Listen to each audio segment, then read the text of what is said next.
ya 18% ya VAT ili bei ya chakula iweze kushuka, wananchi waweze kununua chakula.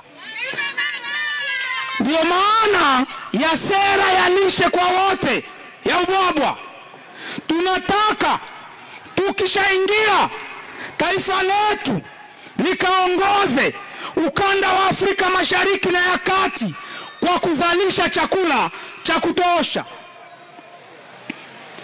Mkoa wa Tabora, wilaya ya Igunga, mwaka 1985 Wajapani walifanya utafiti, wakaiandikia serikali kwamba lile bonde la Igunga lina uwezo wa kuzalisha mpunga wa kulisha Afrika Mashariki yote, Afrika ya Kati, na tukalisha nchi ya Japani mwaka 85.